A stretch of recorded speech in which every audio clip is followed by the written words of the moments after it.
ಗುರುಜಿ, ದ್ವಾದಶ ರಾಶಿಗಳಲ್ಲಿ 4ನೇ ರಾಶಿಯಾಗಿರುವಂತಹ ಕರ್ಕಾಟಕ ರಾಶಿಯವರ ಶುಭ ಅಶುಭ ಫಲಗಳ ಬಗ್ಗೆ ತಿಳಿಸಿಕೊಡಿ.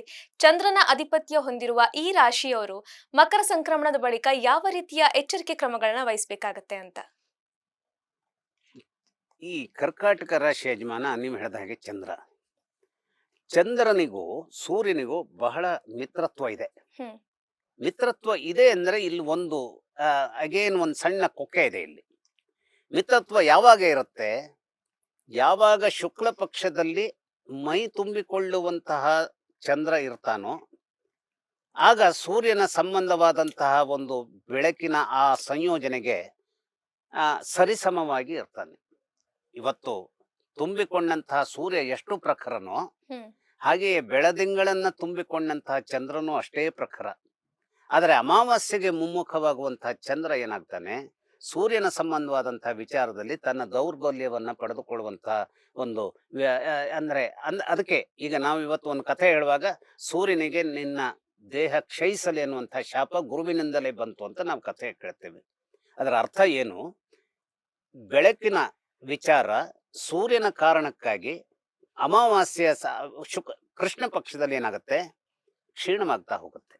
ಶುಕ್ಲ ಪಕ್ಷದಲ್ಲಿ ತುಂಬಿಕೊಳ್ತಾ ಹೋಗುತ್ತೆ. ಅಂದ್ರೆ ಚಂದ್ರ ಮತ್ತು ಸೂರ್ಯರು ಶುಕ್ಲ ಪಕ್ಷದಲ್ಲಿ ದೂರವಾಗ್ತಾ ಹೋದ್ರೆ ಕೃಷ್ಣ ಪಕ್ಷದಲ್ಲಿ ಹತ್ರ ಬಂದು ಅಮಾವಾಸ್ಯೆ ದಿನ ಏನು ಚಂದ್ರನೇ ಬಾನಿನಲ್ಲಿ ಇರದೆ ಹೋದಂತಹ ವಿಚಾರ.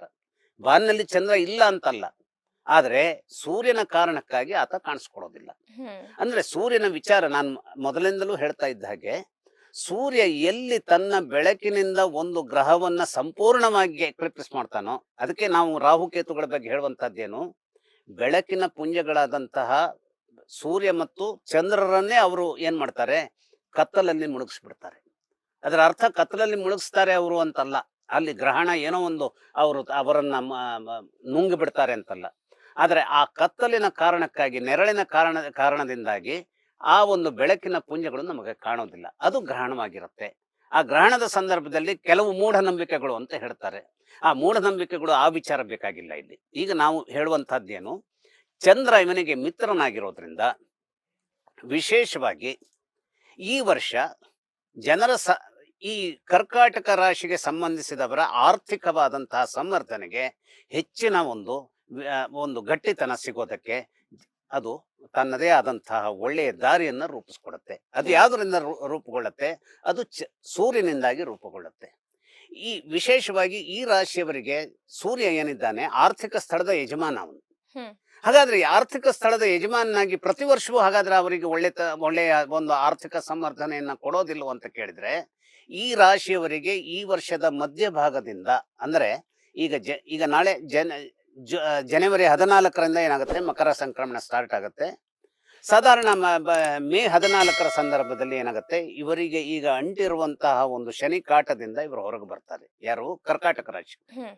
ಹೊರಗೆ ಬಂದಂತಹ ಕರ್ಕಾಟಕ ರಾಶಿಯವರು ಈ 2.5 ವರ್ಷಗಳ ಕಾಲ ಅನುಭವಿಸಿದಂತಹ ಅಷ್ಟಮ ಶನಿ ಕಾಟದ ಆ ಒಂದು ಯಾತನಾಮಯವಾದಂತಹ ವಿಚಾರ ಏನಿದೆ, ಶನಿಕಾಟದ ದುರ್ಭರವಾದಂತಹ ದಿನಗಳು ಯಾತನಾಮಯವಾದಂತಹ ಸಂದರ್ಭ ಹೌದಾಗಿದ್ದರೂ ಕೂಡ ಶನೈಶ್ಚರ ಒದಗಿಸಿಕೊಟ್ಟಂತಹ ಒಂದು ಅನುಭವಗಳ ನೆಲೆಯಿಂದ ವಿಶೇಷವಾದಂತಹದ್ದನ್ನ ಸಾಧಿಸಿ ತೋರಿಸುವಂತಹ ಒಂದು ಅವಕಾಶಕ್ಕೂ ಕೂಡ ಇವರು ಏನ್ ಮಾಡ್ತಾರೆ, ಸೂರ್ಯನ ಮೂಲಕವಾಗಿ ಆ ಒಂದು ಸಂದರ್ಭವನ್ನ ಅವರು ನಿರ್ಮಿಸ್ಕೊಳ್ಳಿಕ್ಕೆ ಸಹಾಯವಾಗುತ್ತೆ ಈ ವರ್ಷ.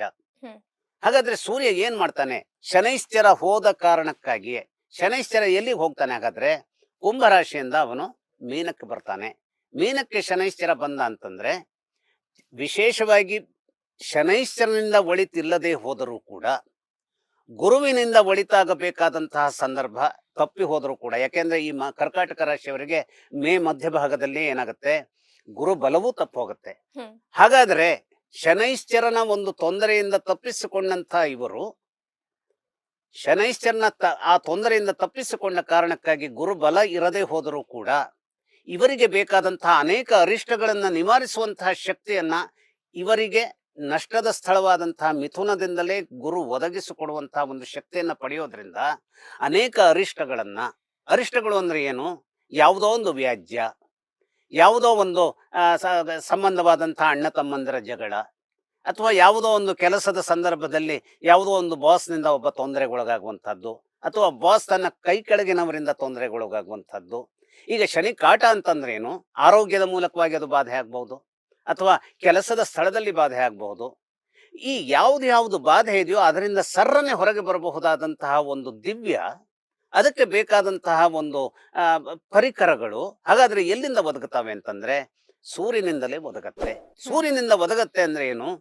ಆರ್ಥಿಕವಾಗಿ ನಮ್ಮನ್ನ ಸಂರಕ್ಷಿಸಿದಾಗ. ಈಗ ಆರ್ಥಿಕತೆಯಿಂದಲೇ ಎಲ್ಲವನ್ನೂ ನಾವು ಜೀವನದಲ್ಲಿ ಸಾಧಿಸಬಹುದು. ಹಾಗಾದ್ರೆ ಹಣ ಇದೆ ಅಂತಾದ್ರೆ ಎಲ್ಲ ರೀತಿಯ ಒಂದು ಸುಖದ ಒಂದು ಸಂದರ್ಭದ ಜೀವನವನ್ನು ನಾವು ಸಾಗಿಸಬಹುದು ಅಂತಂದ್ರೆ ಹಾಗಲ್ಲ.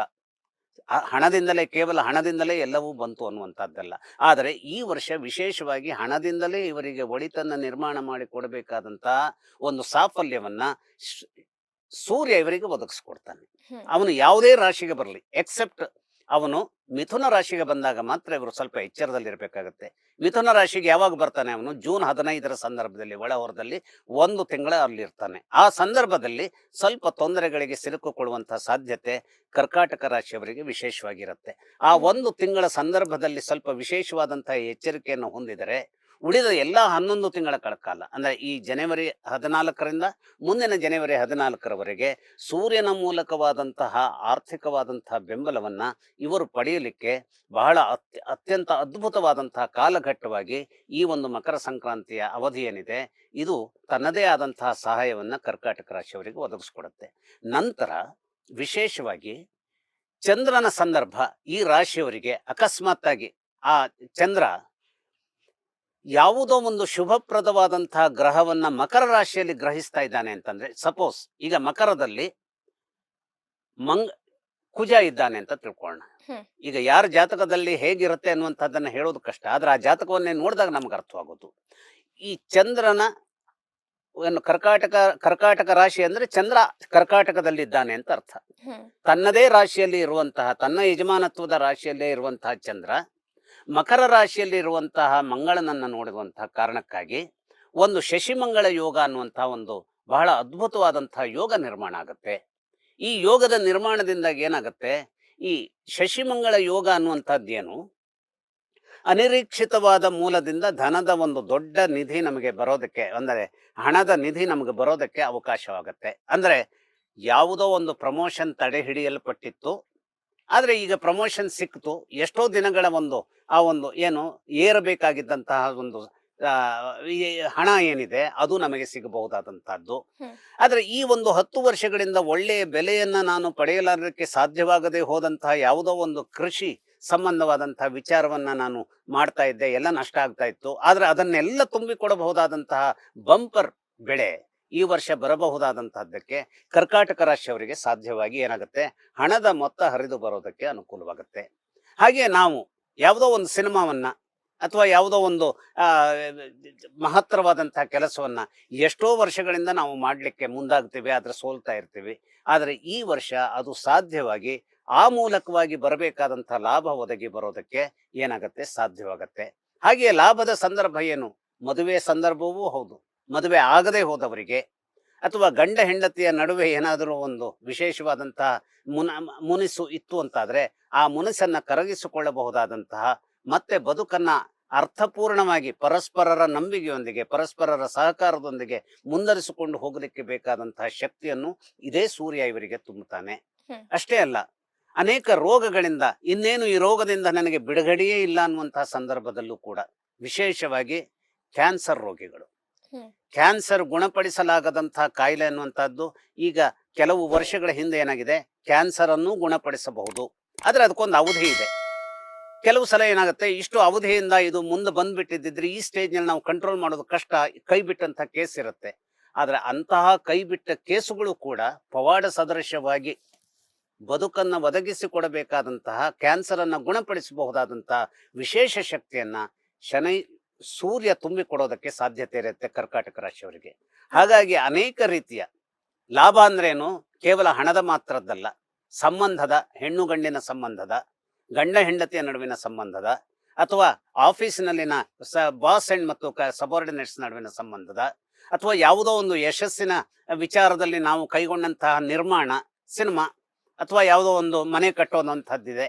ಈ ಎಲ್ಲ ನಿರ್ಮಾಣದ ಹಂತದಲ್ಲಿರುವಂತಹದ್ದು ನಮ್ಮ ನಿರಾಸೆಯ ಬೀಜವಾಗಿ ಈ ಕೆಲವು ವರ್ಷಗಳಿಂದ ಅದು ತಡೆ ಹಿಡಿಯಲ್ಪಟ್ಟಿದ್ದರೂ ಕೂಡ ಈ ವರ್ಷ ಅದರಿಂದ ಸರ್ರನೆ ಹೊರಬಂದು ನಮ್ಮ ಕನಸು ನೆರವೇರಬಹುದಾದಂತಹ ವಿಶೇಷತೆ ಈ ಒಂದು ಕರ್ಕಾಟಕ ರಾಶಿಯವರಿಗೆ ಸೂರ್ಯ ಒದಗಿಸಿಕೊಡ್ತಾನೆ. ಅದು ಎಲ್ಲಿಯವರೆಗೆ ನಿಶ್ಚಿತವಾದಂತಹ ಸಾವು ಅನ್ನುವಂತಹ ಕ್ಯಾನ್ಸರ್ ಅನ್ನು ಕೂಡ ಗೆಲ್ಲಿಸುವಂತಹ ಶಕ್ತಿ ಸೂರ್ಯ ಒದಗಿಸ್ಕೊಡ್ತಾನೆ.